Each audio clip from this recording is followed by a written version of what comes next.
Hi, I'm Ken Jr. and welcome to Train World TV. Here you'll find the latest and greatest in model trains.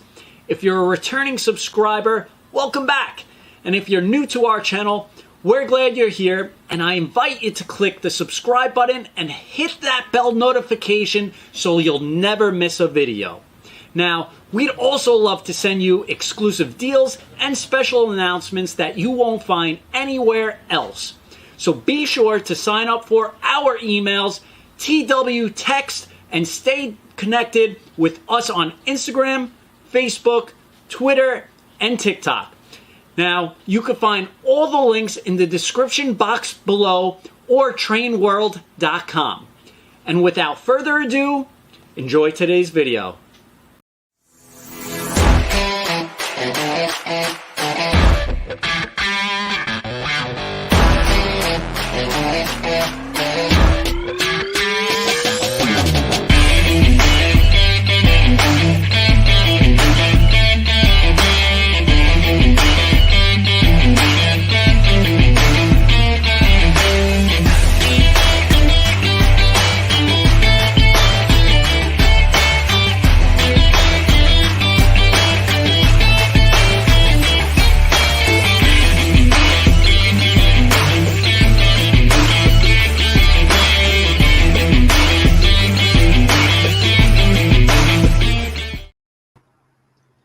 All right, and good evening, everybody, and welcome to day 2 of the Lionel new catalog, the Big Book 2024 catalog.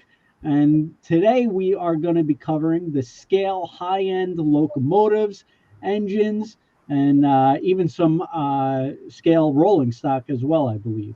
But lots of good stuff. If you didn't join us last night, you may have missed an amazing episode. Meghan and Cori from Lionel were on the stream talking about all the traditional products. If you still want to see it, you can watch it on YouTube for Train World TV. It's replaying, or even on Facebook. If you scroll down the feed, you could see a replay of that episode. But the girls did a tremendous job. They spoke about all the new traditional items, and there was so much. I think we were on for an hour and a half, Ken Senior. Yes, yeah, hour and a half. And just going through the intro, Ryan, you and my son are there, and he's holding up the #1. There were no Lionel #1 dealer, and your beard was about a foot shorter. So I don't think you trimmed it since that episode. Yeah. The beard keeps getting longer and grayer, but one of these days I'll be back on here and it'll be short again. It upsets Dave too much when I cut it, so we just leave it long now. Yeah. That's great. It was a great show last night. We went through a bunch of stuff, all the traditional items, and the Lion Chief Plus, and there was a lot of stuff that I didn't know that I learned last night. So it's always good. Even it's hard to get to know everything. You got to keep repeating, and you pick up new things. So yeah, it made me want to order more of certain items. That's for sure. Yeah, Cori and Meghan did a great job. They always do, and those are mostly their projects in that part of the catalog, and they love them, and they bring up that passion into it every day. So I like everyone getting a chance to see them in front of the camera. Their beards aren't as impressive as mine, but everything else is really top notch, and Lionel is super lucky to have them on board, and they've brought a lot of great products out over the last few years and are continuing to do so. We wouldn't be the same without them.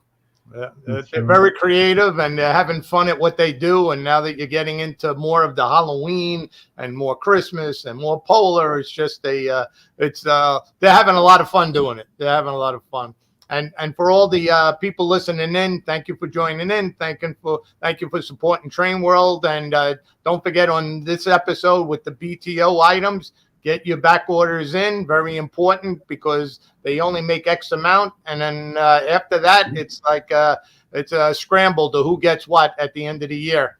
And with this the built to order stuff, it's The deadline is about a week away for the deadline to get the orders in. That we have to, us as a dealer, have to get the order in to Lionel, and then so we need a good feel of your orders, what the public is thinking, so that we can order, and then Lionel knows what to order. If everybody holds back, there won't be enough product. That's for sure. And the also the guys that don't have catalogs, if you go to trainworld.com, we have a digital version of the Lionel catalog. You can flip through and 24/7, anytime you want. And we have people all around from the different countries. So put it in the chat where you're from. We have people from all over tonight, and so thank you for joining. And so tonight is going to be scale trains. We have Lionel's Ryan Kunkle, and Ryan has been on our show for numerous times, and he's always a willing victim, I mean participant for our festivities. So we really appreciate Ryan always being willing and hopping on these great shows and talking about all these great items that everybody wants. So thank you very much, Ryan. And you really don't need an introduction, but figure I say you're right. You don't need an introduction. Everybody knows Ryan. Everybody. Right. Yeah, we're going I'm on a lot of dartboards around people's basements. It's all good. But no, it's fun. This is a lot of fun for us. Thank you for hosting this. It's a great opportunity for us at Lionel to talk a little bit more detail about some of the product and get the word out there, answer some questions, and get the feedback from everybody out there. Is just as important for us as getting the information out to you. And as Ken Senior said, we're 1 week away from our deadline. We need to have our orders back into us on the 15th.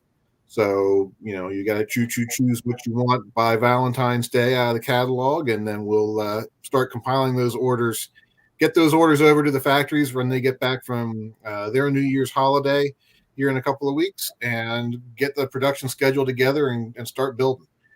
With the goal being that all these wonderful things you're seeing in the catalog now should be in your hands in time for the holidays this year. So that's the goal and the plan. And so the more we can move through, the better. And as you said too, the build to order program on the locomotives, it's done a lot of good, I think, for both us and for you and for the consumer. It's helped hold value for a lot of these trains, and it's helped us from over making things people didn't want, but just as importantly, not making enough of some of the things that people do want.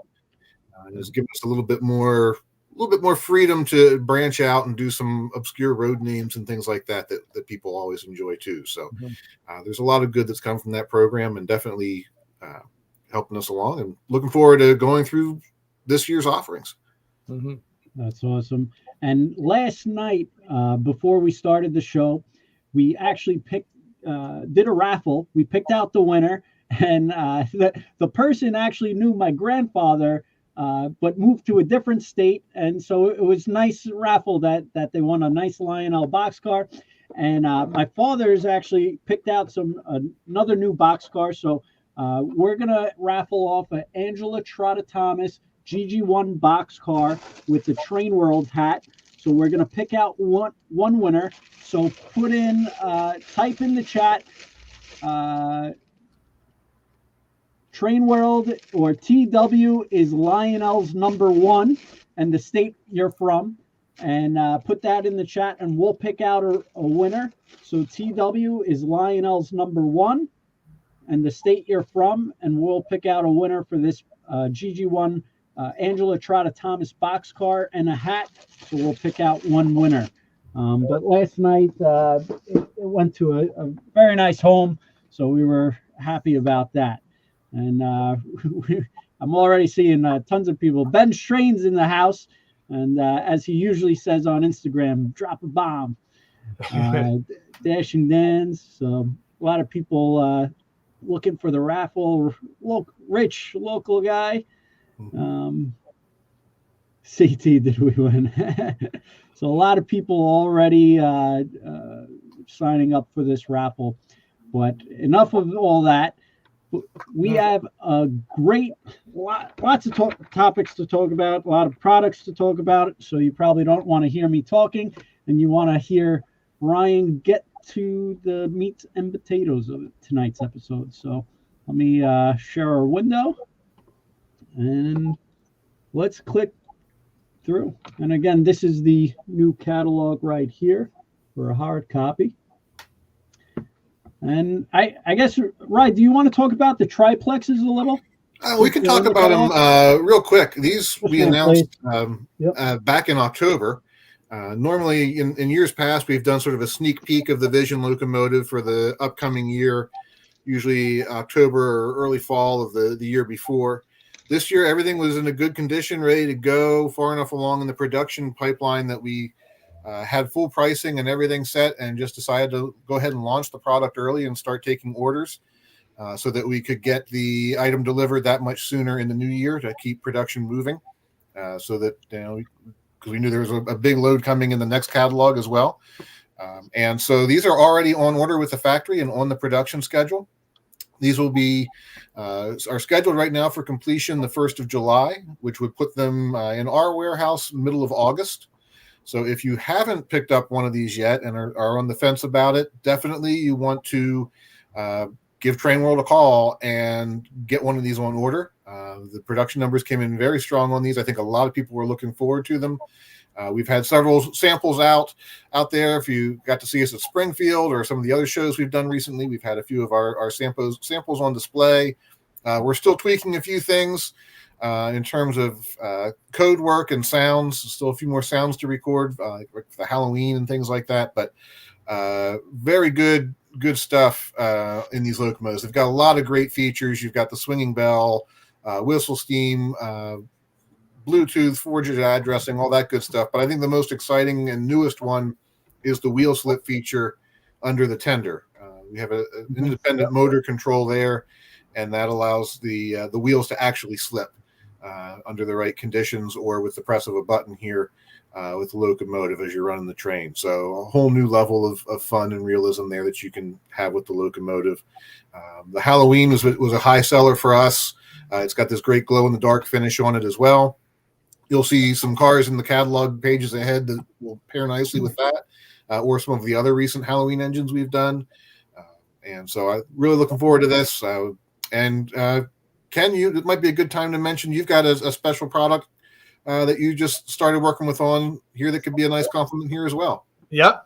Well, basically, when I saw you guys at the Amherst show, it's the first time I saw the triplex in person, and doing the wheel slip demonstration and seeing the Halloween in person, I came back and I ordered another 20 engines. It was it's amazing. It's another piece of art. It's beautiful. It's a lot better than I thought it was going to be. Because even the color blue was perfect. It was really, really nice. So I think it's a home run engine, and I know you're going to be running out pretty soon on some of those things. But also, I noticed that you're making all these triplexes, and me and Kenny were talking about it, and says, "Oh, where's the caboose for it?" So now we teamed up with Lionel. It wasn't me. It was my father. I'll give you credit for this one. You came up with it. That's okay.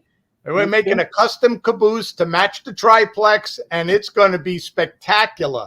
It's everybody needs the caboose. There's no caboose out there. So now there's going to be a caboose. We're going to show pictures and numbers probably in another week or so. But it's going to be a home run. Everybody's going to need it. They're going to need a caboose. Yeah, I think that's going to be a real winner. So this idea just came out of Springfield, which was only a few days ago. So we don't have art ready for you quite yet, but we'll get the team working on that and get art for you soon, so you can post that up online, and I'm sure you'll have a quick sellout on that. Yep. I just wanted to share this. This is some Instagram footage we took at the Amherst show, and Lionel had a really awesome display, and they were featuring the new triplex. I'm not sure if you could hear that or not.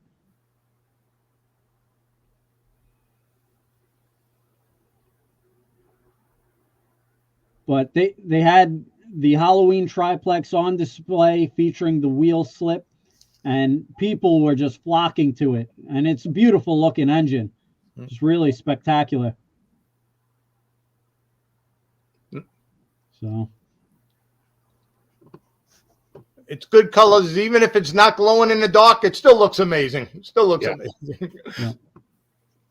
Yeah, we couldn't get them to turn out the lights in the hall at Springfield. I'm not sure why they didn't want to do that for us. But. And then, of course, we have the triplex super set as well with 15 freight cars, I think, we put behind this thing, including the Vision caboose. And we've got some other sound cars in there and lots of unique paint schemes that are available only in the set. So if you want the biggest and the best, here's your shot at it. And, we started some of these big sets maybe 2 or 3 years ago now with just to see how it would go. And, they do really well for us. Mm-hmm. People like the idea of getting it all in one package, I think, and it certainly puts out an impressive sight when you've got the whole thing lined up. Mm-hmm. Very nice, good value. Mm-hmm. I may break up a couple of sets and sell the cars separately. Mm-hmm.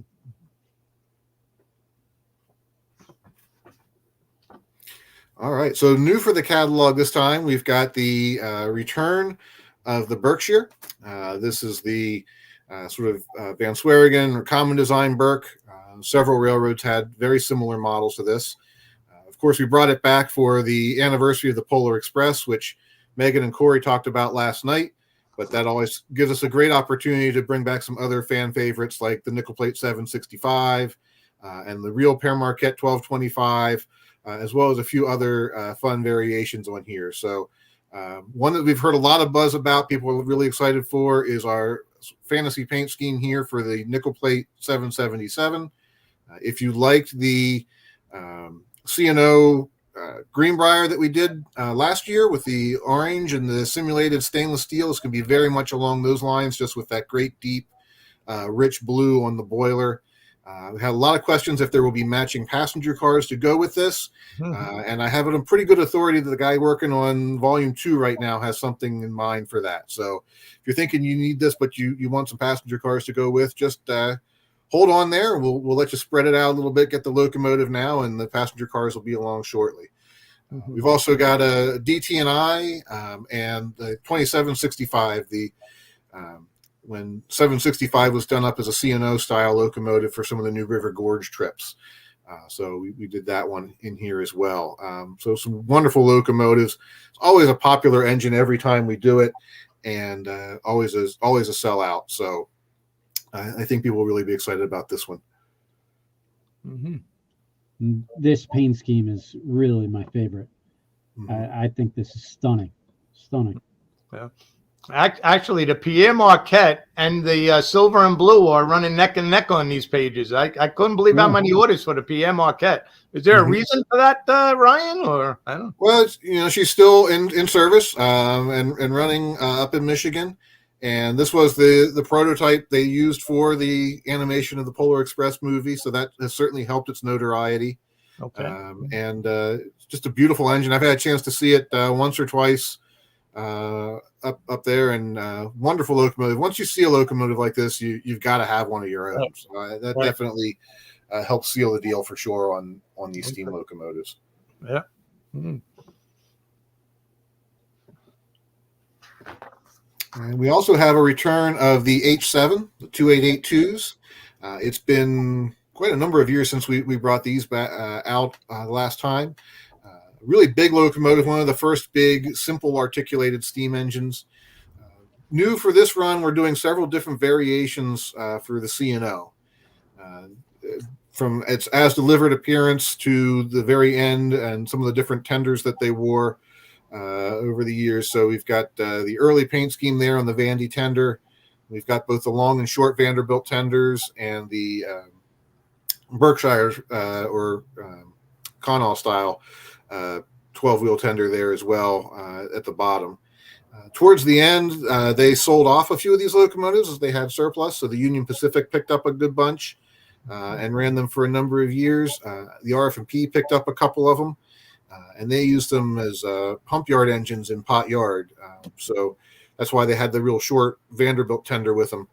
they didn't really have to go too far. C&O did that towards the end as well, as they had bigger engines like the Alleghenies that bumped these off of the mainline trains.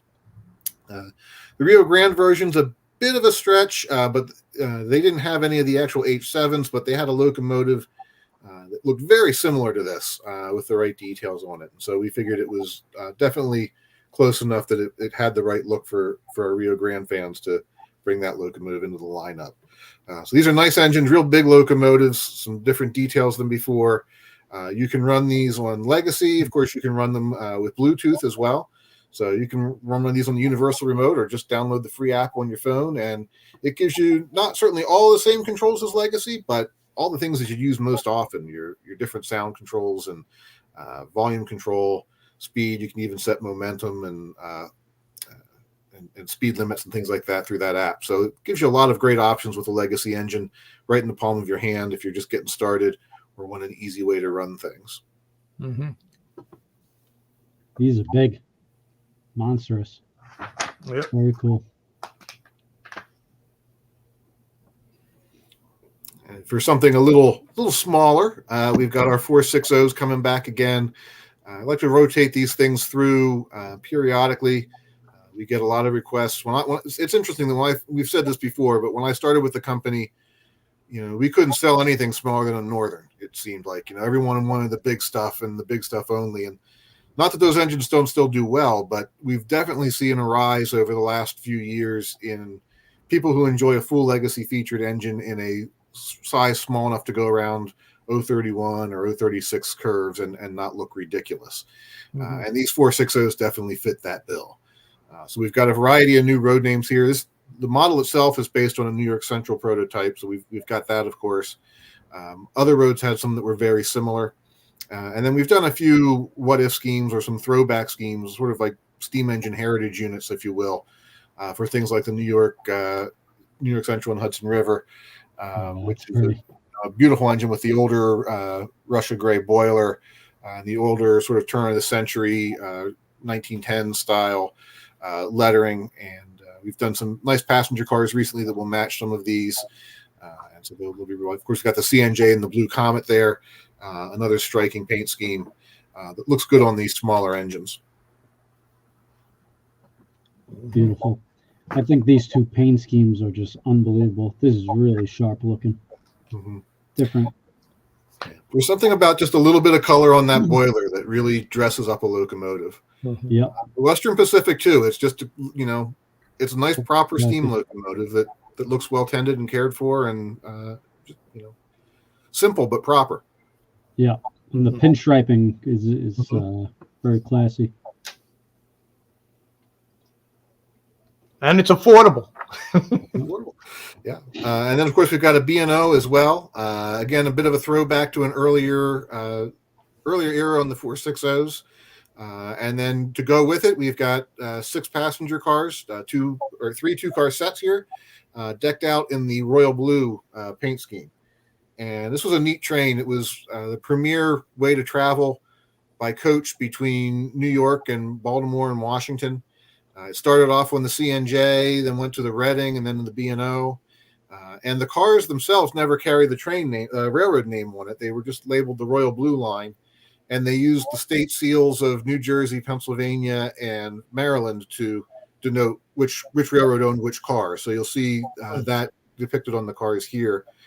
This was some new tooling in these passenger cars as well. We've tooled up some new semi-enclosed vestibules for the ends of the car. This was a trademark of the Royal Blue. They were one of the first trains to have this fitted throughout. It made a little bit safer for passengers traveling from one coach to the next. We've gotten some mock-ups of those, some 3D printed samples from the design, and it's hard to really appreciate it from the catalog images, but when you see it in person, it's a simple detail, but it really changes the look of these Woodside cars and makes it into a much fancier and bigger looking car than they looked before. So really happy with the way that's turning out and really excited to see these out there. Lots of great deco on these two, lots of pinstriping and filigree and so forth, as you expect for this era. Lighted, of course, with figures inside. Really beautiful cars. I think this will be a set that people are going to be kicking themselves if they don't have that on their layout or on their shelf at some point. Mm-hmm. Yeah, very nice. Nice stuff. Very nice. And of course, you could get a Redding or a C&J Camelback and put these cars behind that too, and it'd be just as good. Yeah. Yeah. Mm. Yeah, I thought this paint scheme was one of the top picks on it. All right. So this was one that we've had a lot of requests for over the last couple of years to bring back the Hiawatha. And it's really been since the TMCC days, since was the last time we ran this locomotive. Really, an impressive steam locomotive. They don't look big, but these were the biggest Atlantics ever built. And when you really put it alongside some of the Pacifics and things like that came up after them, they're a hefty locomotive. But with the streamlining on them and their simple lines, they have a light and graceful look about them. So really neat locomotive, impressive engine. These are all die-cast bodies, die-cast tender. They've got a great weight to them. One change to note in here over the catalog, the original Hiawathas on the Milwaukee only had air horns. They didn't put a steam whistle on there. So whistle steam on these doesn't make a whole lot of sense. The nice thing is the way the set was designed and where the whistle steam was placed is right in the middle of the safety valves. So these are going to have a safety valve steam effect instead of the whistle steam here for the Hiawatha and for the other fantasy road names that we've done. We're going to keep the whistle sounds for the Christmas just because it seems a little more Christmassy. But so what you'll have on the sounds here, you'll have 3 different air horns and 2 steam whistles just for the heck of it.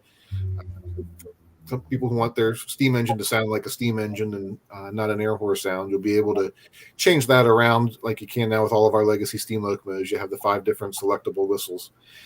But the steam effect itself will activate with the safety valves as they pop. You can do that manually with the cab 2 or the app, or you can also if the engine sits long enough and idle, they'll lift on their own as the engine has built up enough pressure and ready to roll. So it's a fun feature, and next to whistle steam, I think it's one of the coolest smoke features we've put in the locomotive. What's the color of the trucks on that? The color of the trucks on that are there's 2 different versions of the Milwaukee Road. There's the version you're looking at here is sort of the later paint scheme, and these had a darker brown or burgundy truck. Then there was the earlier version that was a lighter tan. And so we'll be doing both of those different variations. I'm actually working right now. I've got some people helping me with color cards to make sure we get our Milwaukee Road colors correct. So we're working on that literally as we speak. I've got samples on my desk trying to match things up to get these as right as possible for everybody. And they should also be, I think, a pretty close match to the original or the last run of these, which is probably about almost 20 years ago now. Yeah, so we're working on the color matches there on this, and it's a tricky color to get right, but we're definitely working to make that happen. They will be a little darker, a little bit more rich than what you see here depicted in the catalog. And I did see a question, Ryan. Which of the Hiawatha passengers will the station sound announce, Olympia or Northwoods? That's a great question. I have it written down in my notes. But I don't have it off the top of my head. One of them, I believe, is the Twin Cities, and I'd have to go back and double check and see which the other one is. And the Hiawatha numbers are 1, 2, 4. What happened to 3? Number 3 is one of the ones we ran the last time, and so we did 1, 2, and 4 this time. Number 4, you'll notice, is has a little bit of a difference on it. We put the red emergency light there on the nose of that they got later in years, and then 1 and 2, which are on the next page, feature the 2 different paint variations that they wore as well, original, and then with the Hiawatha emblem added to the tender. That came not too long after they entered service, but we did both ways, and then a third one with the light on the front. Okay. We'll hit number 3 on the next round. You got to save something for. Right. I tell you, when at the Amherst show, seeing the Hiawatha, the body of it in person, it was pretty impressive. It's not a big fat engine. It's kind of like a narrow streamline engine. It was It was very nice. It looked great in black. I tell you that much. It looked really good. Yeah, if anyone has seen videos of our booth from Springfield last weekend, we've gotten what we call engineering prototypes or EP samples of most of the steam locomotives that will be built this year. So from this current catalog and from the past catalog. And the factory usually just ships them to us unpainted, but a few of them they painted the bodies in black and then put the brass parts on separately. And it really created a nice contrast. The all black and with sort of brass highlight Hiawatha.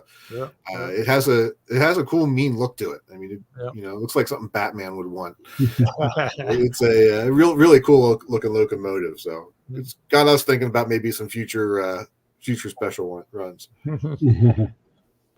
Very.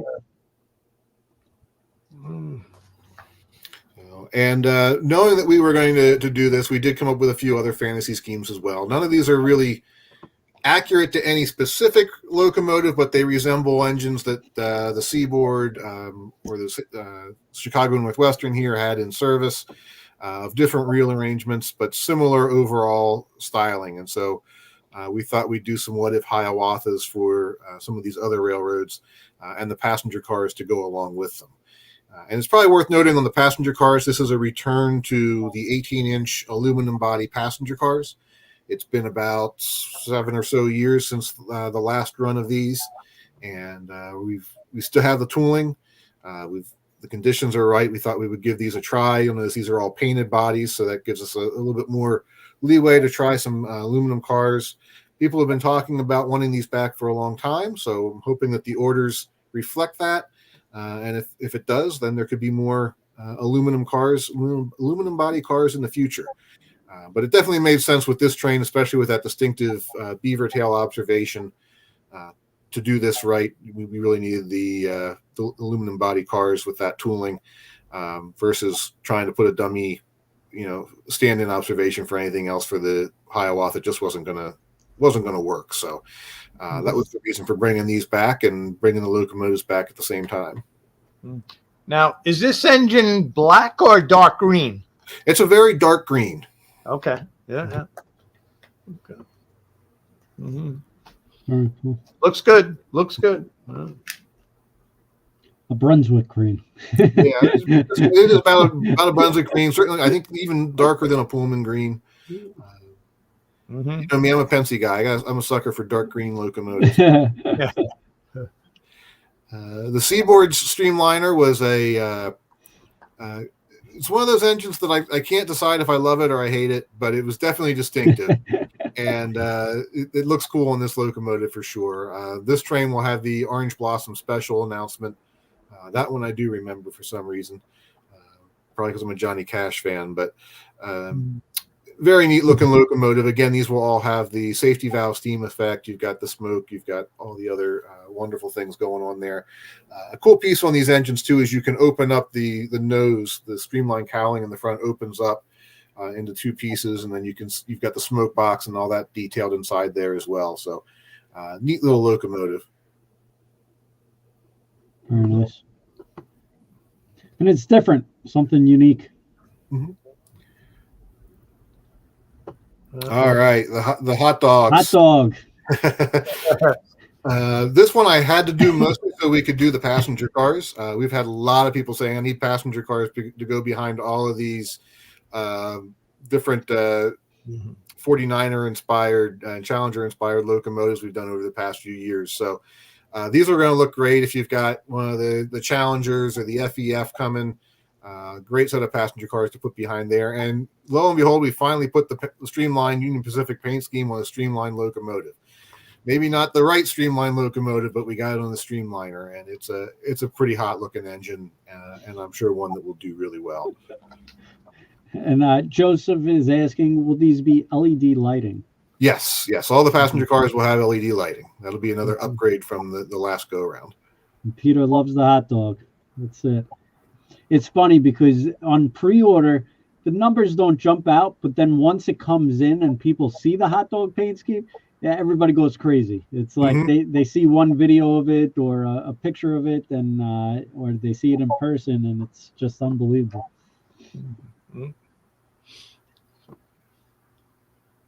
Great stuff. Great stuff. All right, diesels. The diesels. So we've got GP9s. Usually nothing too much to get excited about there with the GP9s, but one of the things we've brought back this time. Pennsylvania, Rye. You got to get excited about Pennsylvania. Yeah, well, as I said, we've got B units, right? We haven't done a legacy GP9B really ever. The last time we did GP9B, it was on the older sort of post-war style tooling. So first time we'll have a nice scale GP9B unit here in the catalog, and that's pretty cool. So you can have yourself an ABA consist of those for your truck trains and whatever else you've got. The Bangor and Aroostook paint scheme is really sharp on these.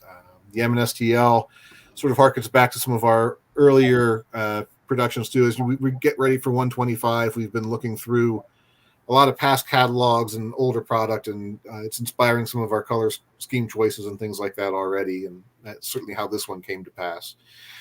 We've got the N&W, 2 versions of that in the passenger scheme.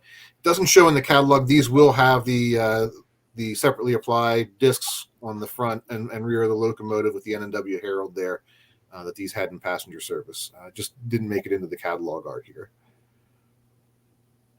All right. And then, of course, we've got some Conrail and Union Pacific with the B units as well. The A units will all be powered, with the exception of Conrail, where we decided to go with the 2 different patch jobs. They'll be identical other than the road number.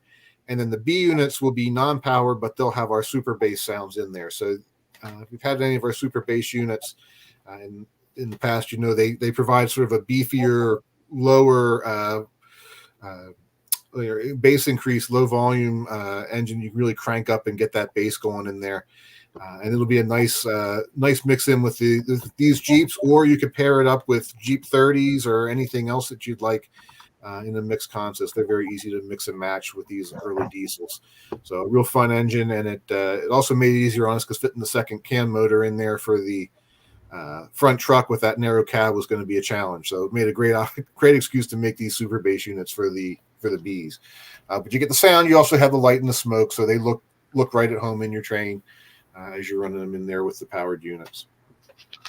Mm-hmm. Very cool.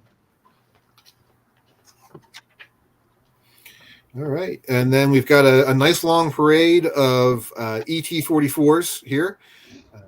This one sort of continued to evolve and evolve. A couple catalog cycles ago, we started bringing back the Norfolk Southern Heritage units because it had been over a decade since we ran those, and people were calling out for that, and also trying to spread that out this time instead of releasing 20 engines all in the same catalog we did 10 years ago.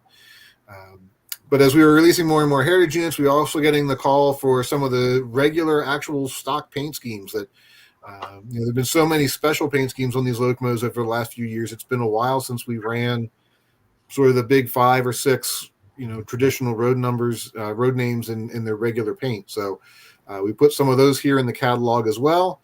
And then just as all that was coming together, CSX started to announce their heritage series. So we ended up putting 5 more units in the catalog here in both powered and non-powered varieties. And we'll continue to roll out the CSX heritage units, about 5 a catalog or so every time we do the ES44s going forward. So we'll keep a nice regular pace on those. They're cranking them out faster than we can right now, but they're going to be beautiful engines when they're all done. So if you're looking for that, don't worry, they'll be coming. I think that New York Central one, I think, may have been the last one, or the Monin. Some beautiful engines out there. So we'll be looking to add those into future catalogs. For the traditional road names, we've got 2 powered and a super bass option. Same way we just talked about with the GP9s there with the super bass, all the other features except the motors. These do have the kinematic pilot, so they're a great locomotive that looks nice on the curves. They'll do an 054 minimum curve. We've got the high or low headlights on these depending on the prototype. And so these will look good if you want to put some normal engines in between all your heritage units for a more realistic looking consist. Here's your chance to stock up on some of those. Mm-hmm. Very neat. Yeah, Brian, I got a question for you. On the Norfolk and Western, I see that and on this page it's blue, and then they also made black, and they also made maroon. Does the colors signify anything in Norfolk Western? Originally, the original, most of the freight locomotives were black. The maroon engines were passenger service originally. The blue started coming in the 1960s after they acquired the Wabash. They picked up some of the blue locomotives, and then I don't know. I think some of the passenger diesels some passenger diesels were still in blue, but it varied a little bit at that point. Okay. And then eventually things migrated back into black. By the end of that decade into the 1970s, things went back to black. Okay. All right. Thank you. Mm-hmm. So these are the next 5 in the reissue of the Norfolk Southern Heritage units, and these will be available both as powered and as non-powered engines. So if you're just looking to create a wall of NS Heritage units for your office or something like that, or a piece, and you don't need all the legacy features, we figured it'd be nice to have a more affordable way to grab that. And so we made these with the option of just bare bones, no electronics, but all the great detail and paint finish on there, so you have a nice display piece, or tuck it into a consist and run it as a dumb unit and extend your power roster. Either way. So really beautiful engines. I think we're halfway through the fleet now. The next couple of catalogs will finish these up. Again, they have the same look as we did the last time in 2012, but we have updated these with the PTC antenna on the roof, so they'll be easy to pick out from the original run. Mm-hmm. Right. And then we've got the first 5 of the CSX units here as well. And I was just on the phone with them not too long ago, and they've offered to help us out any way they can to make these special. They're excited to see them come into life, and they're taking a lot of pride in these and have extended the opportunity to come down and take some pictures at one of the shops. And I jumped at that one pretty quickly, so we'll be enjoying having a relationship with the railroads like that. It makes things great. So we've got the first 5 here: the B&O, Conrail, Chessie, Seaboard, C&O. Some of the big names you think of when you think of CSX's heritage. But from what I've seen in their plans, there's a lot more of these to come, and there are going to be some really great paint schemes coming on these locomotives. So very much looking forward to seeing this series continue. Yeah. So far, the Chessie is doing the best on pre-orders. That one. I'm not surprised. It's an attractive engine and a great color scheme. Yep. Chessie over the B&O? I thought the B&O was the coolest. No, so far. Well, there you go. The challenge has been issued, B&O guys. Get out there and bring it in. Mm. Very cool.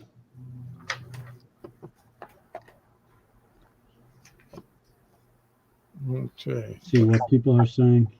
He's only getting the ES44s that have wheels. So all of them.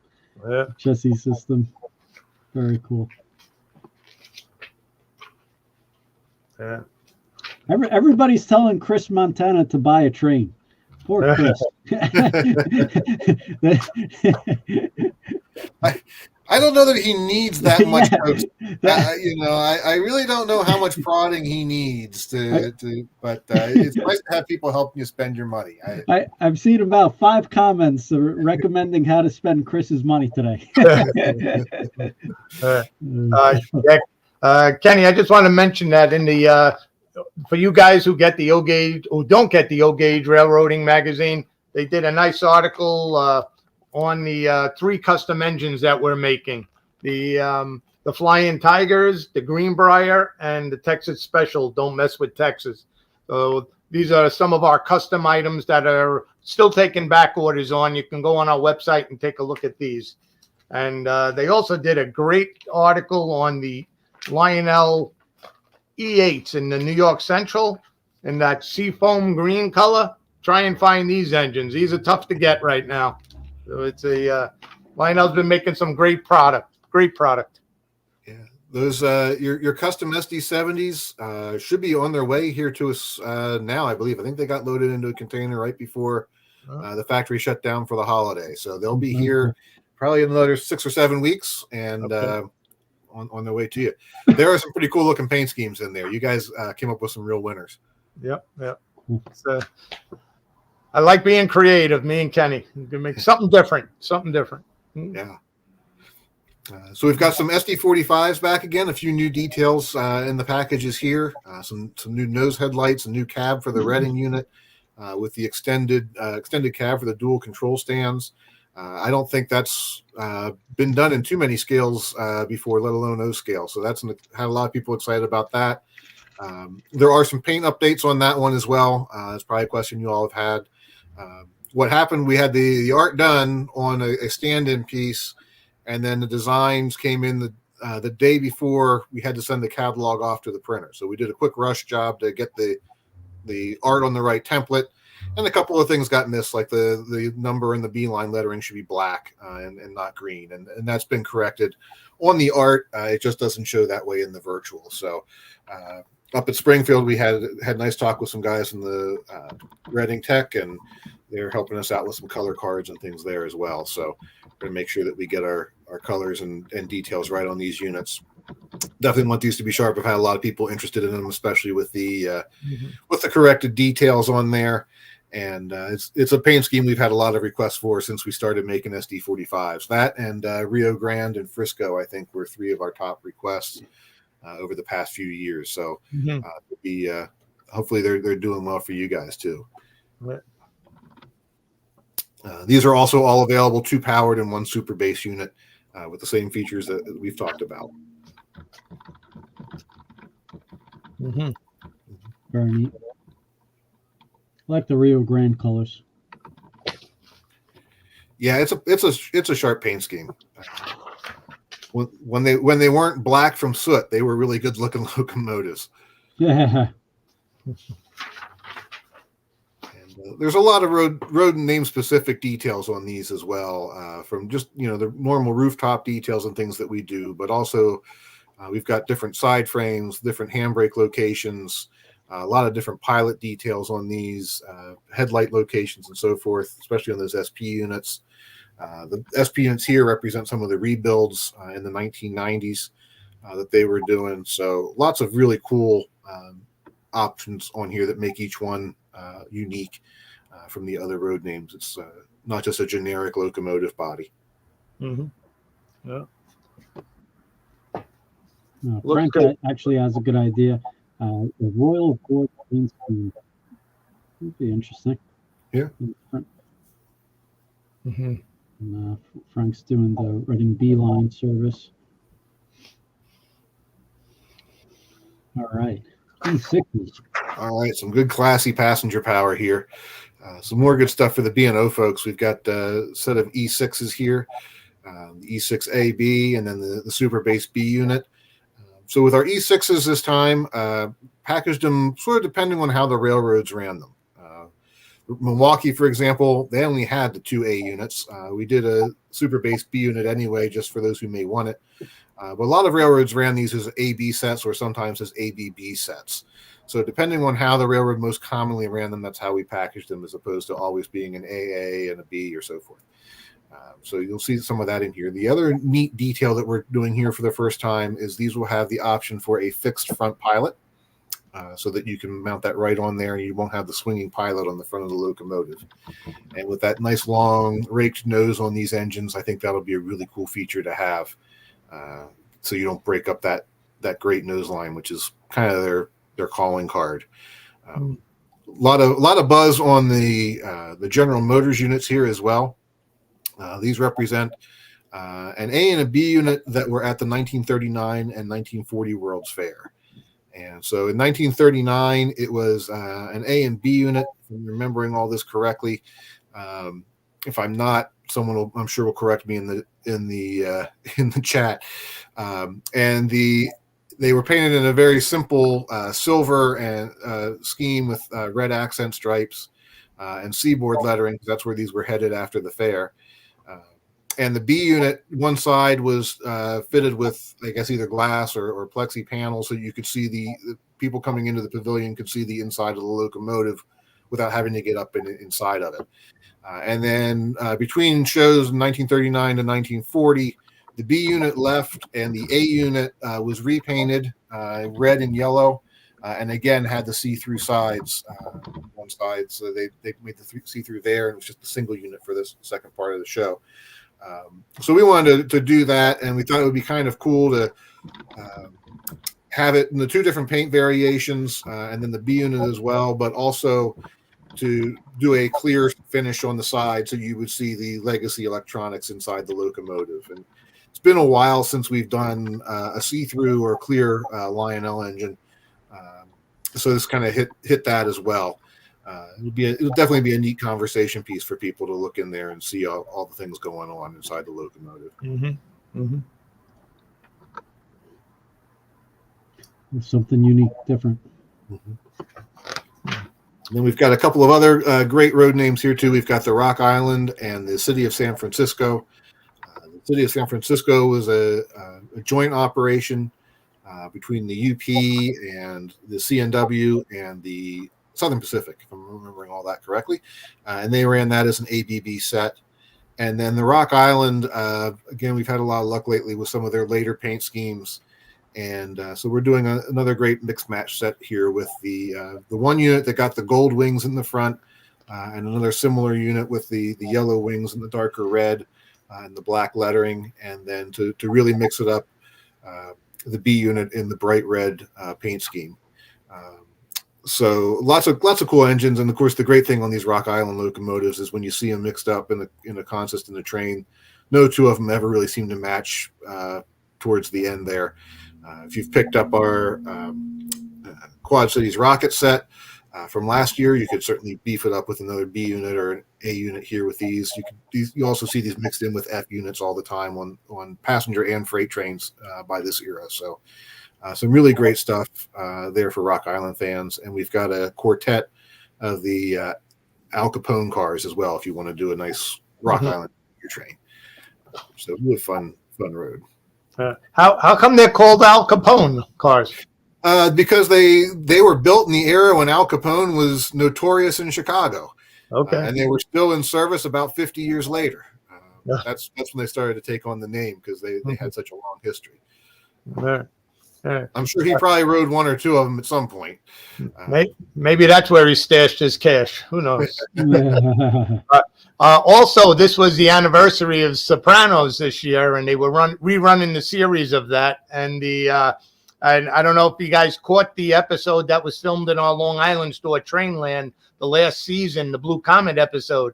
I thought it was great watching it again on TV, and it's got to be one of the top couple episodes of any kind of trains on TV. It was pretty cool to watch it again. It was very good.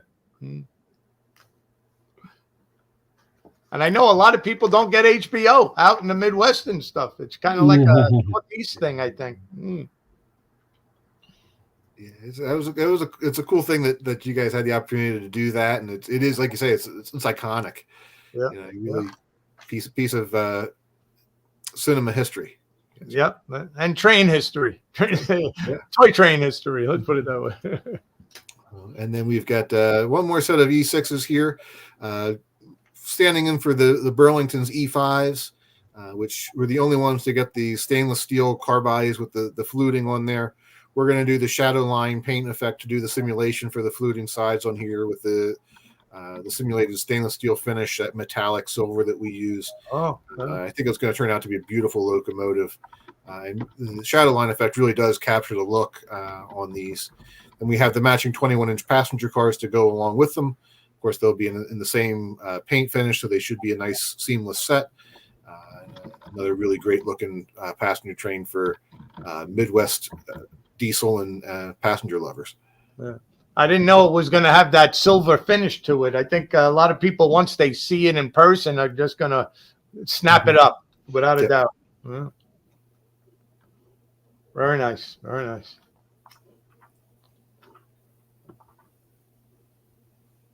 All right, SW8s. SW8. So neat little switcher. I think what I like about the SW8s is there were at least as many that were running around for industries and businesses that weren't railroads as there were for the railroads themselves with this locomotive.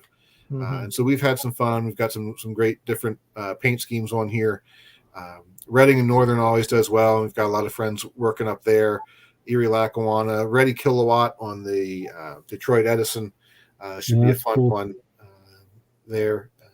Neat paint scheme. Just kind of, you know, some of the industrial ones like this are as flashy and interesting to look at from a deco standpoint as the railroads themselves. Got the Texas and Pacific as well. The U.S. Air Force. This one was used at a base where they used to position the Titan rockets. So that's how it got its name there. This one's still around and on display. And then Chicago Northwestern as well. All right. Kenny, are we doing anything in an SW or at a later date? Yeah, we'll have someone else announce it. Okay. And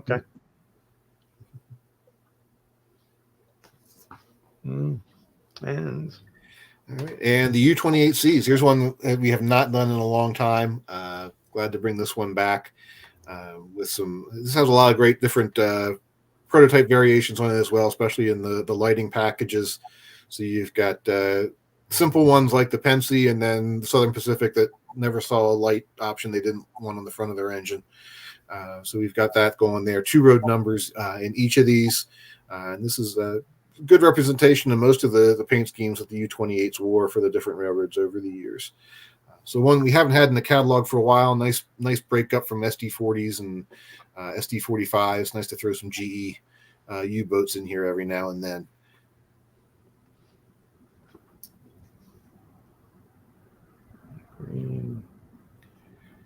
All right, we've got a couple of great high-end sets. Mentioned earlier, these are a great value and a great way to get a lot of fun things in one package.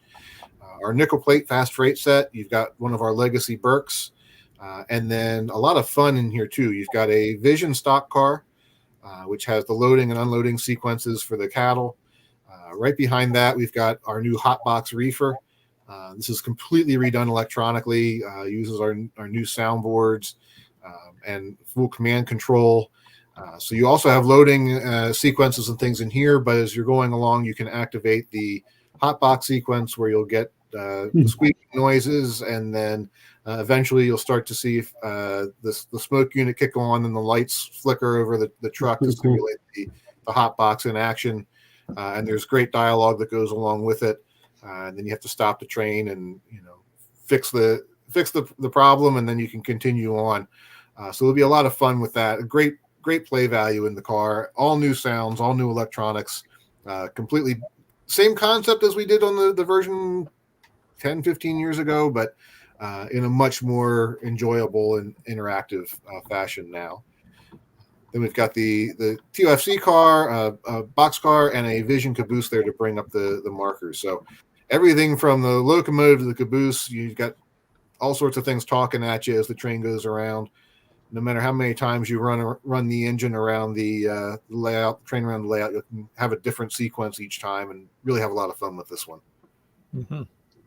Very neat. Another great throwback to Lionel Past, done up as a scale set this time.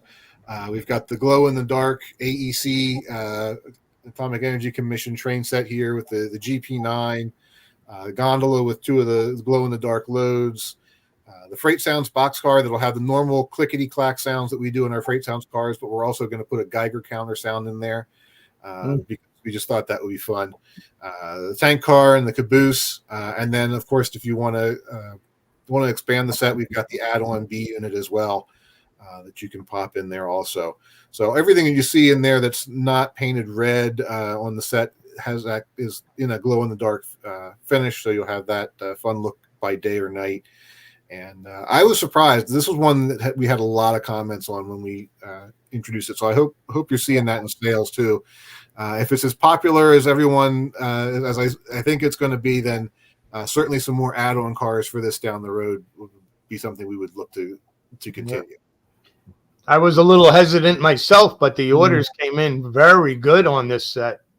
Maybe it's the same thing, I guess, with the Area 51. Maybe it goes with that, guys that into that kind of stuff. And anytime you shut the lights off somewhere, the grandkids love stuff glowing in the dark. Yeah, I think it's fun. It ties into a little bit of Lionel's, past product, and it's kind of one of the things I enjoy about doing these O gauge trains and O scale trains is sometimes you can do something that's a little off the wall, and people just like it for what it is. It's just a cool piece. Yeah, I was surprised by this too, because I'm not sure who the actual buyers are for this. Is it more of the post-war guy or the new guy that wants something different or unique? So I'm curious to hear people's opinions out there on this set. But I was surprised when my father said that it was doing very well. I was like, wow, interesting. But unique, different, totally unique. Yeah.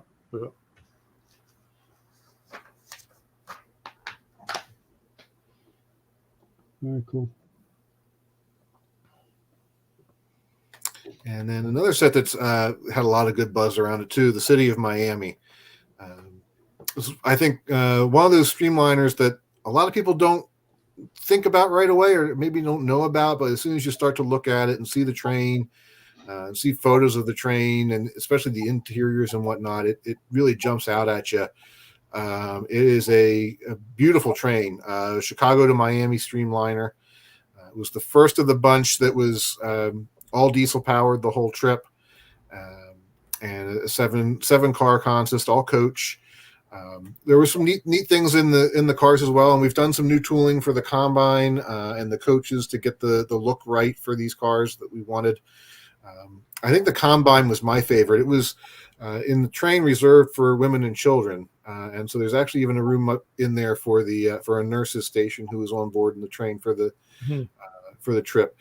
But each car was finished inside in a different color motif, very tropical, very South Florida, very appealing to Midwest travelers trying to get out of Chicago in wintertime.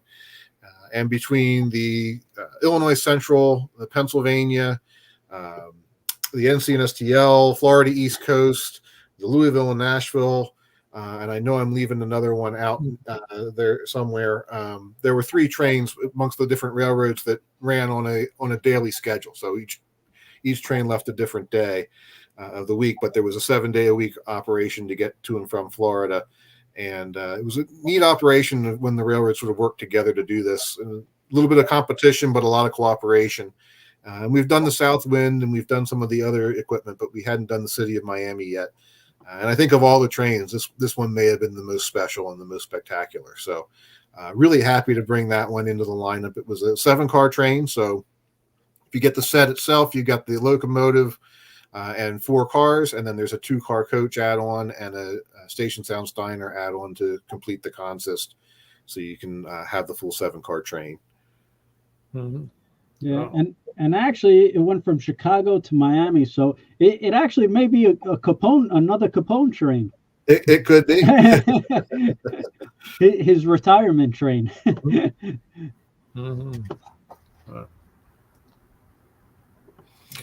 Great stuff. We've got a couple passenger car sets here with the new vestibule tooling. We're doing some add-ons for the New York Central and Pennsy sets that we've done in the past couple of years.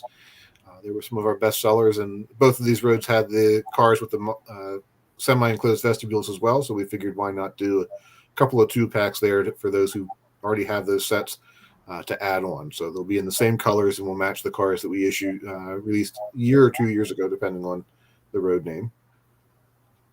Mm-hmm.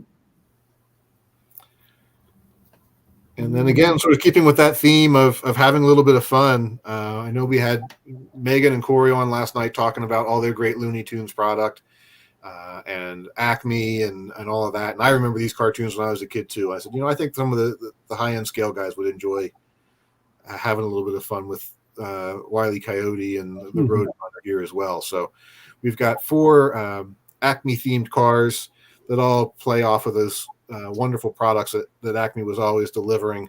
And I always figured they had to have a heck of a delivery network to get the stuff out there to the desert that quickly to the Coyote. So here we've got the Tunnel Inc. Tank car, The TOFC flat car that has one is the anvils, one is the spring shoes. We've got the boxcars then for the giant magnet and the personal little gyrocopter there too, mini copter. So things that you'll remember from those cartoons. We've got a couple more ideas planned as well here for this line that play right into that theme also.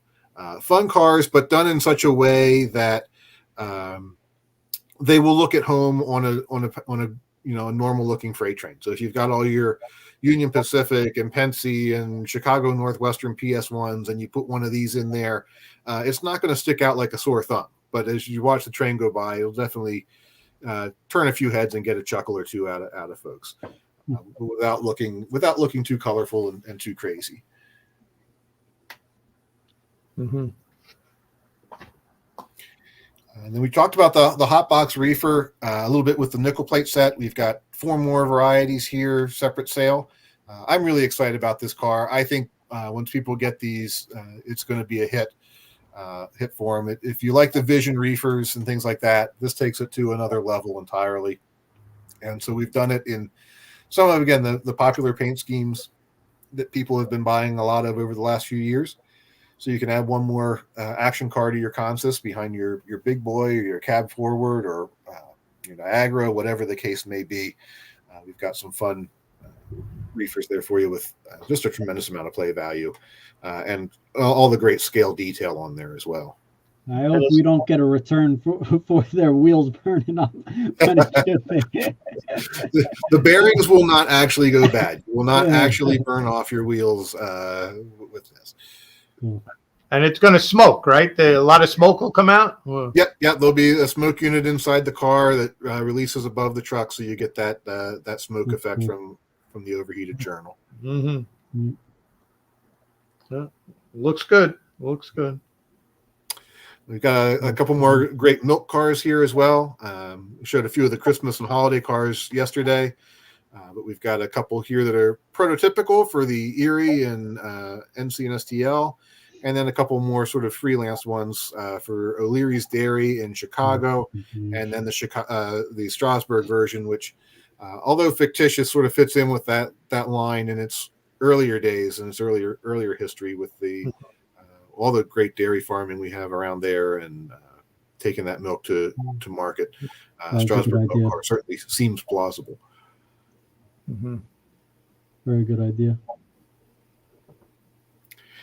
And then we have the conclusion of the series we started last year with the Big Boy Superset and the Union Pacific World War II boxcar poster art boxcars. So we've got 4 more 3-packs of PS1 boxcars here, each with a different poster on the side. We've also got 1 more Freight Sounds equipped car and the caboose with some special graphics to wrap it all up and complete the consist. So a lot of interest in these. I think it's going to be a really sharp set, especially if you've got the whole thing lined up there. All told, I think it's about a 25-car train, but it's a really neat piece. Some really great poster art from the war era, and I think a lot of collectors will like this. Again, a lot of overlap in collecting interests on these cars. So it was a fun series to do. Mm-hmm.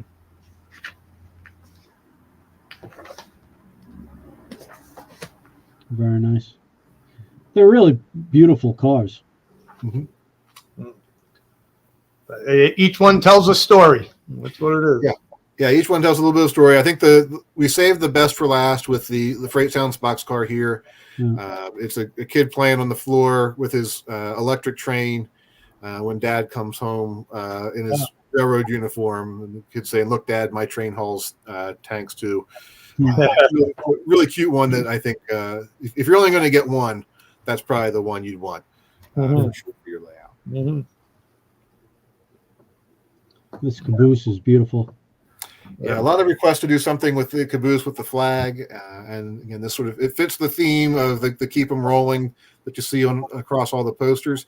But even without that, I think it would be a great looking caboose to just tack behind your Union Pacific train. Mm-hmm.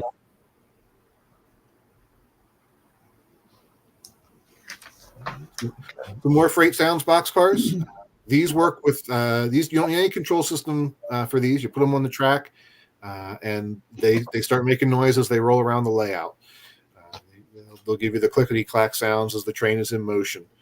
So we've got a couple of new road names here. We've also done some of the more modern cars where the roof walks have been taken off, and so that's a nice feature for guys who model a little bit later of an era. You may want to grab some of those and some really great colorful paint schemes. We've also got another version in the Lackawanna there with the Friendship train car, which was another great history train, and we started that series a while ago. It's nice to add those in from time to time to keep that going. Yep.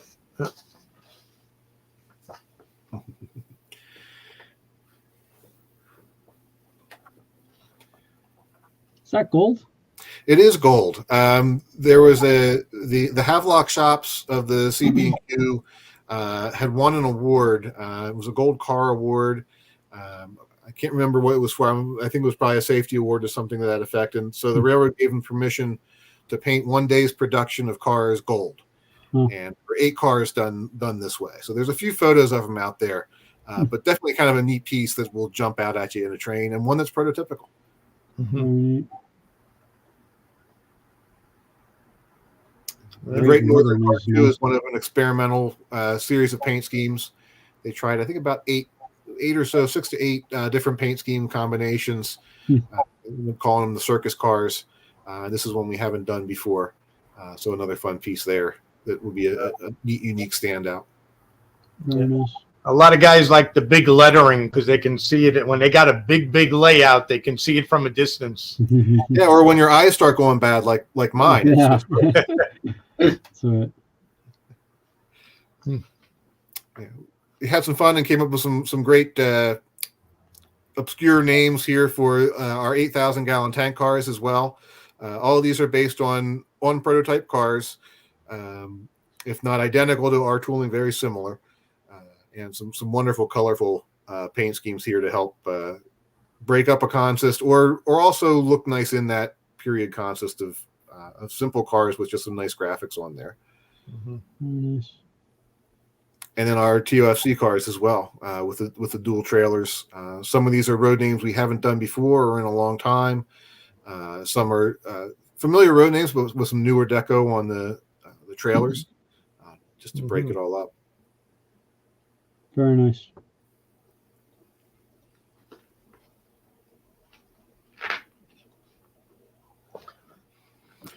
And then for our PS2 covered hoppers, this is a new program here in the catalog. Anxious to see how this does. We've got 6 versions in sort of our traditional fresh out the shops clean deco, with all the features and detail that you're used to seeing on our high-end scale rolling stock. And then we've also got 6 more in the same road names that show a little bit of wear and tear. We've done so well with the graffiti cars over the years. We thought, well, why not try a little bit of weathering? And so using our printing technique, very cool. we can actually get more of a weathered look on the car. And so we're giving that a go here with some weathering effects on the sides and ends. If you're a diehard guy and really likes to do weathering, you can still definitely take it to the next level and add more to it. But if not, this gives you a great start and a really good looking realistic car, and helps us create some of the effects that would be a challenge to do on your own, especially if you don't have a lot of weathering skills. But neat way to sort of, again, capture some of that modern realism in these cars and the patch outs and things like that that you wouldn't maybe want to try yourself normally. So hoping that these will do as well as the graffiti cars did also. Last night I was joking with Meghan on the graffiti cars. Lionel employees should kind of write their names on it. Dave Ryan with a big R, and just kind of create your own custom type of thing, employee car. We could. I'm sure we could be talked into doing that at some point. Although most of us don't have the artistic skills to do it. I'd let one of the creative people come up with something for me. Probably to my demise, but I would let them do it. It would look good. And we've got some great cabooses here to round things out. Also, we've got the CA1 style Union Pacific caboose. There were similar designs on other roads like the Western Pacific there. That's funny. One of their safety slogan cars there also. Yeah, they had a few of those on these, and then some of the later steel cars also. Some really distinctive paint schemes. These all have LED lighting, the marker lights, and interior details, crew figure in there. And then the N6B wood cabooses also. 4 new road names that match up with some of the locomotives in this and previous catalogs. And then also 2 Penske cars here in the Vision, with the Vision electronics inside. So you have the crew talk, you've got the air whistle effect for your backup moves, and all that great stuff. TIA, it has the track IR in there as well, so you can use the rear of the train to trigger functions if you're using the sensor tracks around your layout. Really, really fun pieces. I'm anxious to see what a lot of people will do with that once they have them in their hands. Mm-hmm. And the Strasbourg should do very well. Mm-hmm. No matter how many cabooses you make with Pennsylvania or Strasbourg, they still sell. There's still room for one more. Yeah. All right, we've got again some of the former Lion scale line coming back here now. Our steel side boxcars and wood side reefers here. These are each available in 2 road numbers each. These cars still have a lot of detail in them.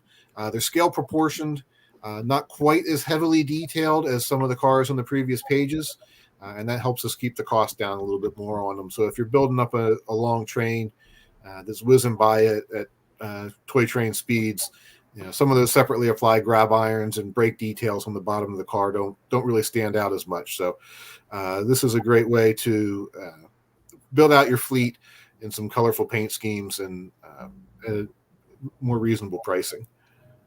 And Brian, this is a good question. What's your favorite caboose, actually? Going backwards, but I've always been kind of partial to the little transfer cabooses. Okay. I don't know why. They're odd and distinctive. Those and the Penn Central purchased 5 Santa Fe steel cabooses and then cut the cupolas down and put bay windows on the side. And they're so ugly, you just got to love them. So that's definitely on my kit bash list one of these years when I have some time at the bench. One of these days. But lots of color. Yeah. It's amazing. We went over so much rolling stock and traditional items yesterday, and now for the scale side, it's just so much. It's crazy. It's a huge catalog. Yeah. Well, all these big engines need something to pull. Yeah. So Yeah. And it's a lot of nice looking pieces. You guys really did really good paint schemes. Like this is totally unique with the green on the side and the middle. Yeah, the green ends and the green doors. Found that in a book looking through things. So that's different, and wanted to include that one. So some really fun stuff. And of course, the woodside reefers. There's so many wonderful graphics we can put on those that I think you're going to see a lot more coming through in that line over the next couple of years. Mm-hmm. The 50-foot tank cars. This is tooling we have not run since we acquired it, and a good modest size modern tank car. Nice complement to the slightly larger ethanol cars that we've got. These will work great in any modern train. Again, 2 road numbers available for each one, and appropriate for trains from the 1980s, 1990s up to today. Nice piece in there. So for all those ES44s and SD70s out there, we should be doing this one too. Yeah.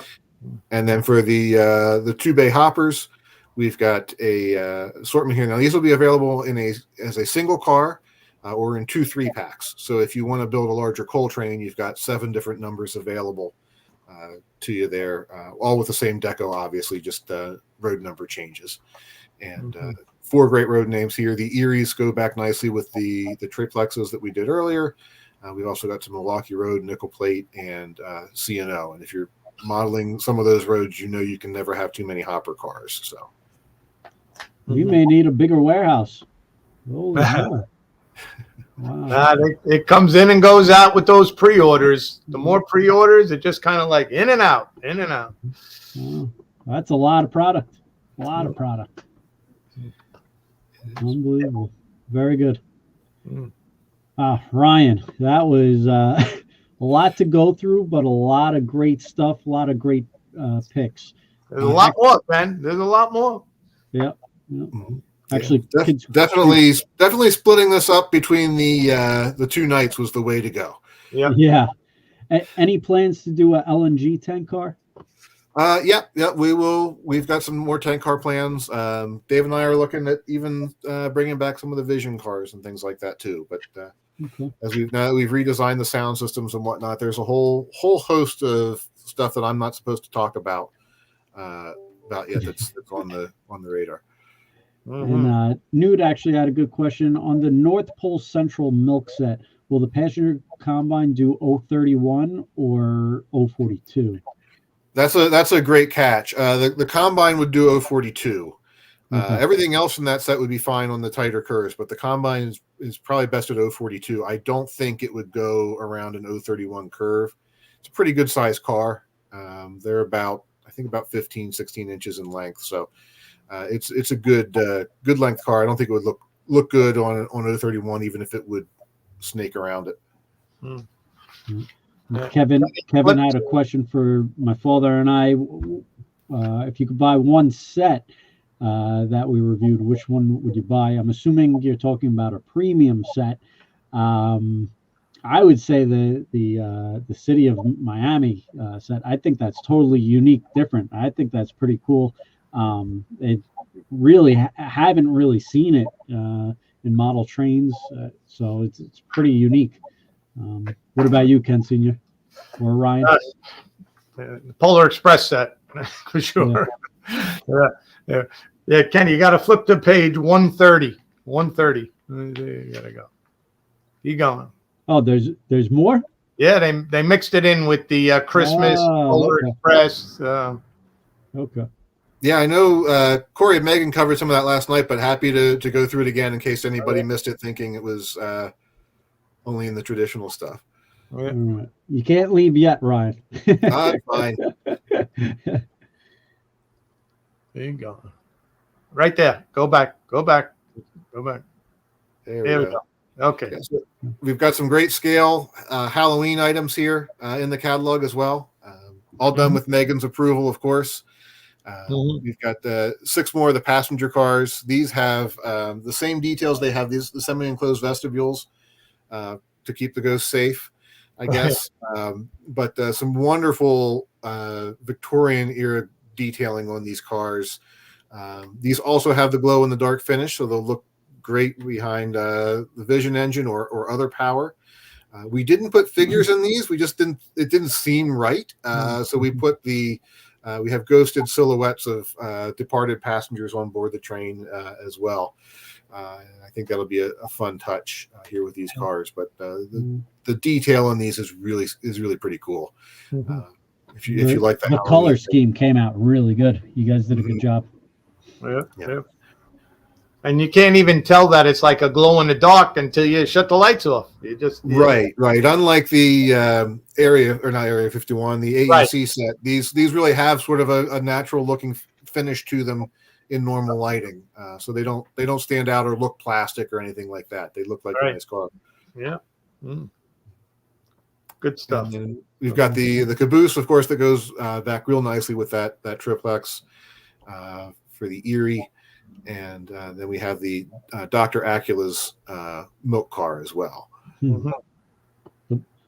The milk/blood car. Yes. Cool.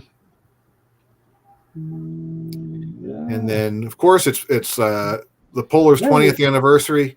It's a lot of scale stuff. Yeah. A lot of scale stuff. So we've got the set that you see here, with the exception of the combination car. Everything in the set is available separately as well if you want to do it a la carte. We've got the locomotive in that burgundy finish, and then the combine sort of ties that together into the stripe, and then you roll down to the 20th anniversary coach and our all-new observation car. We've retooled the end of that car so it'll have the proper rounded end and the ladders and so forth on the end there, like it does in the movie. So that'll be a great piece. And of course, we had to make those available separately as well for those who are either starting their Polar set or upgrading from past years. And we've got two great PS1 boxcars here as well to celebrate the anniversary. One is just your normal classic standard boxcar, and then we have one with the bell sounds in there as well. Last night I was talking to Meghan and Cori. Since it's a 20th anniversary, it's pretty much a one and done. Anything with that emblem of the 20th anniversary is not going to be made next year or the year after. It's just once the order's in, the number is set, and that's it for good. Correct, 100%. We try and do special things with each big anniversary for Polar, and so this year we'll have these offerings. Then there are the other things, like for example the black Burke. We will obviously bring that back again. It's what everybody loves and expects. And we're also rerunning some of the 18-inch passenger cars that we've done here in the past as well, because there are some people who are just getting started or might want to expand their fleet. So we always like to bring those cars back as well, so that everyone has a shot to get what they want with their Polars. Okay. Now on the red Polar Express, it's the identical engine in the set. So yes. And what kind of finish is the red? It's a gloss color finish. Okay. Matched to the same red that we use on the passenger cars. Okay. All right. And the only difference in the set then is that combine car that has a little extra paint on it, and Correct. That's the only way you can get that car is to get that set. Just to get that set, yes. Yeah. Okay. But if you're looking at the red Burke and the anniversary coach and a new observation car, the combine's pretty much tossed in for free if you grab the set. So the way the pricing works out, which is pretty nice. Yep. Well, the black Berkshire, I think from the guys that missed it the first time around years ago, it's number one in the catalog. It is the number one piece in this whole catalog. It's just the orders that came in on that is staggering. It's amazing, right? I mean, we run this engine this year, and it'll get great numbers. And by about this time next year, we'll have people saying, "When are you running the Polar Express Burke again?" And so, you give it a few years time, and people are hot and ready for it. So, Is this any different than the one you made? What, I don't even know, 10 years ago, was it? Or the last run would have been 2019 on these, and it'll be the same locomotive overall. I mean, okay. We will have the upgrade with the upgraded legacy features in there now. You will have the bicolored marker lights. You'll have the Bluetooth control. You'll have the 5 different whistles, so we'll put some different whistles in there, and the bells and so forth. So you will have those things. Any movie sounds in it? Yeah, there will be the movie sounds again. We've got we've recorded and taken the snippets of pretty much everything we can get that's worth getting out of the Polar Express movies, and you've used them in wherever we can and wherever seems most appropriate. So you'll have a nice mix of with the new Crew Talk button there. You'll have some regular railroad sounds as well as the Polar sounds. Very cool. Will it say 20th anniversary wording or anything like that? Not on the locomotive, no, and not in the dialogue. Okay.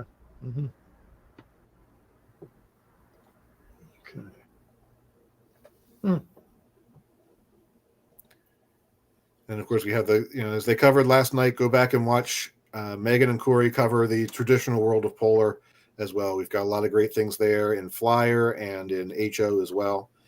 And then for scale Christmas items, of course, we've got another one of our Hiawathas here, this time with the reindeer road. I really love what the creative team did with this one, and the juxtaposition of the reindeer prancing where in place of Hiawatha. turned into a really good looking locomotive. And then the matching cars as well. The addition of the gold trim there on the bottom with the wheels and the undercarriage, I think, is helps set this one apart. Mm-hmm. It's And then we also have the North Pole Central Milk Train, one of our 460s. I think a really nice Christmas paint scheme on this whole set. It really has that sort of a classic Christmas charm to it. mm-hmm. And I really am liking the way the combine turned out as well, with the green body and the red letterboard and tan color roof. I think we'll need to do some more cars in that series down the road. We also have a separate sail milk car as well, along with a caboose and TOFC car for you Christmas guys who are collecting more and more every year. Eggnog car. I think the engine and tender on here, when you see it, the catalog's not going to do it justice by color wise. I think it's something that once you see it, it's going to pop really, really loud. I forget how many years ago you made another Christmas high-end set, and that set was spectacular. Yeah. So I think this is going to be on the same level of that once we see it in person. Mm-hmm. Very neat. Pretty set. And this caboose, Kenny, go back to the scale caboose. This caboose will go with the matching engine that you made in the last catalog, the Christmas F19, is it? Yes. And actually, we've done a lot of North Pole Central engines over the last few years, and haven't done too many cabooses to go with them. So it's sort of like you jumped on for the Vision caboose for the triplex. Here's another example where we said, people need cabooses for these Christmas trains. So there's a lot of locomotives out there that could use that one. Yeah. Okay. All right. And they want to remind you that it's GG1's 90th anniversary. Just so that it is. But I think we covered a big fan of GG1s. All right. That's a lot of stuff. I tell you. Unbelievable. Yeah. Very full catalog, as always. Ken Sr. is still looking for more. I just came up with 2 more great ideas. I can't talk about them yet. I got to run them by you, Ryan, off when we're off thing. Sounds good. Ken's mind never stops working. It just keeps going. That's it. So lots of good stuff. If you're looking to pre-order any of these Lionel trains, go to trainworld.com. We have the banner right on our homepage, and it's the 2024 catalog. And you could scroll through for all these great items. And we make it really simple for you to sort exactly what you're looking for, whether it's an engine style, engine electronics, rolling stock, road name. We make it very simple for you to really sort by the product that you're looking for. So definitely go to our website, trainworld.com. We're taking pre-orders on all of the new Lionel catalog items. And we are known as the pre-order powerhouse. So make sure you go to trainworld.com and place your pre-order today. And with that said, I do want to do another reminder before we go for the raffle. If you put in hashtag TrainWorld is Lionel #1 dealer or #1, we are going to raffle this beautiful Angela Trotta. It's a GG1, Ryan. Yeah. You may have to enter this. I didn't think I was eligible. we would get riots out front if you want. I think I don't think that would be best for either of our companies if I want the box card. That's right. But so we'll pick out a winner tomorrow. And again, last night's winner, I messaged him, and he told us that he moved, but he used to live in New York, And he knows my grandfather Peter, and so he was very happy to get it, and he was very ecstatic about the show, and a lot of good compliments about the show for last night and tonight. We're getting tons of great feedback, so we really want to thank Lionel, their whole team, for really doing this and putting this together. Right now, everybody's doing train shows. People are dealing with casualties for sickness and all that stuff, and Lionel is trooping it out as usual and really doing a great service for the industry and for the hobby and for favor for us. So we really do appreciate it, and appreciate Ryan, Meghan, Cori, and the whole Lionel team for really supporting our company throughout the years. And likewise, Ken, we all appreciate everything that you guys do, not just to help sell Lionel trains, but to help promote the hobby overall. And it's not just promoting Train World. You really do promote for all of us. A lot of this started back when this was our only way of talking to y'all and communicating. And since we've gotten through those years, it just continues to grow and get better. And I'm glad that this has stuck around, and one of the good things to come out of all that. So really appreciate the time you've taken to do a part of this. I know you both had a busy couple of weeks as well, and it's not going to get any lighter. Mm-hmm. So glad you're starting to feel a little bit better and get through that. I managed to miss any of the coming down thing at Springfield, but we're on the road again tomorrow. So if anyone's out in the Indianapolis area, come see us at the World's Greatest Hobby Show this weekend. Wow. We'll be there with some more things. It's great to see that show coming back and doing some more things on the road. And then we've got a few more shows lined up through the rest of this spring. And I'm sure we'll be back here on Train World TV in about another month or so. We have some more HO announcements coming. So be happy to be back on here with you guys to talk about that. I saw a lot of HO comments tonight, which is very encouraging and great to see. And last but not least, you've got 1 week left. Valentine's Day is the day to get your orders in. Pick up something nice for the wife. I've been seeing comments all night about how much damage we're causing. So make sure you get a nice box of chocolates and then go order yourself a H7 and some passenger cars. Why not? Everybody's wife is gonna love it. Make sure you pre-order something and leave it in the card. Just take a picture and just let them know that you purchased it for them. Absolutely. Nothing says love like an SD45. Very good, Ryan. Very good. Ben's going to get in trouble. He's going to take this way too serious. But Kenny and Ryan, you do a great job every time. Thank you very much for doing this. And again, like Ryan said, it's for the whole hobby. It's just keep spreading the word, keep showing kids and the layouts running, and let them play with the trains, and we got to start them off with a train set. It's up to the parents and grandparents to just give them a start, and they'll grow with it, and it'll become a hobby like it has for all of us. It's just it's a great family hobby, a great camaraderie.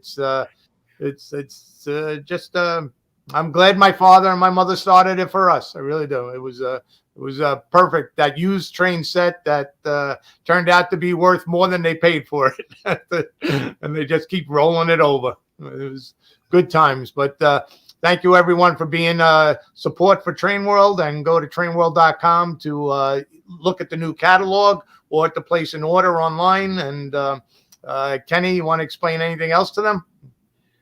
That's it. I mean, it's very simple. It's no money down. So put your pre-order in. And we also got a new pre-order portal that's going to make it really easy for our existing customers. It's been live for a couple of months.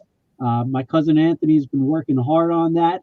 And basically, you could track all your pre-orders nice and simple. You get your own tab, pre-order portal at trainworld.com. So we're trying to make it easy for all our customers out there. I know everybody has a huge list of everything, so it kind of makes them easy for it.